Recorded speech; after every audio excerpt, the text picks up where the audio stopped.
G'day, George Christensen here, National Campaigns Director for Australia for CitizenGO, here at the ALS, the Australian Libertarian Society Friedman Conference. We're going to talk to people about the biggest threats that they see to freedom in Australia today. What's the biggest threat to freedom in Australia today? Ooh, that ACMA bill's nasty. I think, the chilling effect that will have if it gets through. And I think it's being used to target independent journalists like yourself, like Dave Pello and various other people who are, probably the ones who are going to be the first in that firing line. I think it's probably been designed with the input of mainstream media, with the view to protecting mainstream media as being the official government-approved source of information. And you'll find, anybody that deviates from that might find themselves shut down in a hurry. Thanks, Gabe. Well, g'day, Tafe Field, a bit of a legend in the Liberty circles here at the Libertarian Friedman Conference today. What do you think is the biggest threat to freedom and liberty in Australia today, Tafe? Usually I would say, look, it's hard to tell because there's so many different things, but I've got to say right now, this whole misinformation bill that's being rammed through by the Labor government, it takes me straight back 10 years. I fought against the so-called News Media Council that Julia Gillard tried to ram through on the back of the Finkelstein report back in the day. I made a video called The Forbidden History of Unpopular People, all about Ignaz Semmelweis, and the fact that it's often the mavericks and the people who are wrong and the crazies out there that actually help us to advance and actually get us to move forward. Allowing the government to decide who is right and who is wrong, what's misinformation and what is not, is incredibly dangerous, not to mention incredibly regressive and something that will absolutely stifle innovation. And it also almost inevitably leads to violence, because people like me won't be silenced. I'm not going to accept that. And so therefore they have to start bringing enforcement. I mean, I'm still fighting criminal charges over my role in supporting protests in Victoria, during the COVID era. And there, we saw in Victoria what they had to do as people refused to be silenced. They continued to protest when the government said you weren't allowed to. Ultimately, they were firing rubber bullets at us. And so my question to Anthony Albanese is, how far are you willing to go with this? Are you willing to get to the point where Australia is once again on international news for all of the wrong reasons? How far are you willing to go to enforce this ministry of truth? And if you're not willing to go all the way, I suggest you should stop right now. And if you are willing to go all the way, well, that reveals you as the tyrant that we think you are. Good governments don't bring in bad laws, do they, Tafe? Well, correct. And this is not a new idea. This is something that, philosophers since ancient Greece have been discussing, this idea that being a good citizen and being a good person are not always the same thing. Gandhi talked about it. Martin Luther King talked about the fact that it's a moral duty to disobey unjust laws. And so I've just distilled that idea down to 5 words. That's all I did. I can't claim credit for the idea. It's just good people break bad laws. And yes, it is an absolute fact that good governments don't bring in bad laws, but more to the point, good governments recognise that there are areas where they have no right to legislate.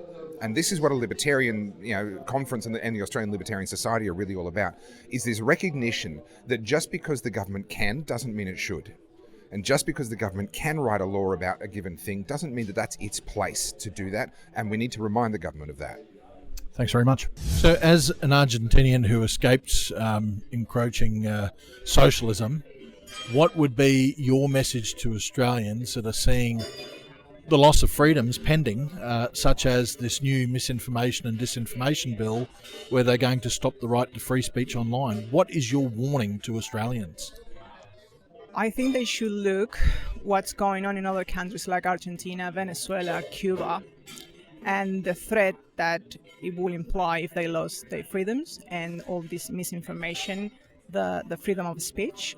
The problem with Australians is you always have freedom. You do not cherish freedom as probably we cherish freedom, because we need to fight for our freedoms in the past. So you don't know what it looks like or feels losing your freedoms.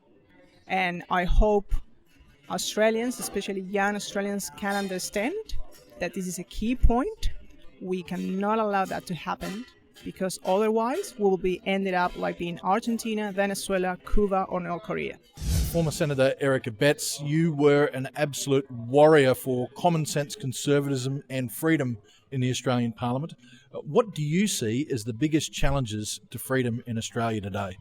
The greatest challenge is apathy within the population at large, not fully realising and understanding the sort of encroachments that have occurred on our freedom, be it Section 18C, which has been spoken of in relation to COVID, the sort of restrictions, and now with free speech, with this draft legislation suggesting that the government needs to control disinformation and misinformation. One suspects if that sort of legislation was around way back in the day, we'd still be believing that the world is flat. Somebody came out against the orthodoxy and was persecuted for it, saying that he thought the world was in fact a sphere or round, and it was undoubtedly would have been considered as disinformation at the time. Today, we know that he, the one outspoken person against all the others, was in fact correct. And that's the beauty of free speech, that it allows you, me, the viewer, to determine whether what I'm saying, you're saying, anybody else is saying, is something that makes sense to them, something with which they want to agree with.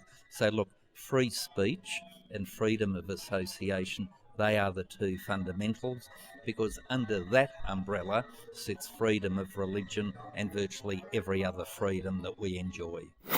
This proposal is they're going to have this government agency basically become the arbiter of what is truth or not.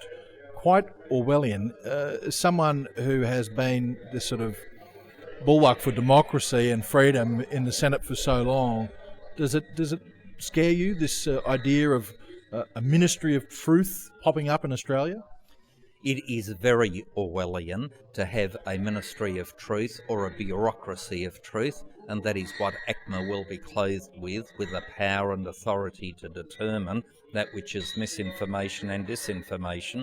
And the simple fact is that during my lifetime, I have changed my view on certain issues and things as I've become more educated, or people have put an alternate point of view to me, and that is the importance of free speech, and to have something that either squashes free speech or has such a chilling effect within the community that people aren't willing to speak out or put an alternate point of view is a complete undermining of what has made our Western civilization so great, so beautiful, the envy of the world. And for whatever reason, the government seems to want to deconstruct some of those pillars that have made our society the envy of the world. Thanks very much, Eric. What is the greatest threat to liberty and freedom in Australia today? Well, how long have you got, George? How long have you got? Look, certainly a big topic today of deep concern to IPA members and to everyone here is the new censorship bill that the government's putting into Parliament. I mean, out of all the rights that we have, free speech is the original right, because if you haven't got the ability to speak freely, to defend yourself, then you can't assert any other rights. And this censorship bill, the so-called misinformation legislation, which the Liberals first said they were going to introduce, and now Labor's going through with it, that would absolutely be catastrophic for freedom of speech and freedom generally in this country. Well, as you can see, there's a lot of people that are very concerned about this misinformation and disinformation bill, a harmful bill to free speech that should never see the light of day. That's why we're fighting against it, and we want you to join that fight to ensure that free speech is protected in Australia. Thanks very much.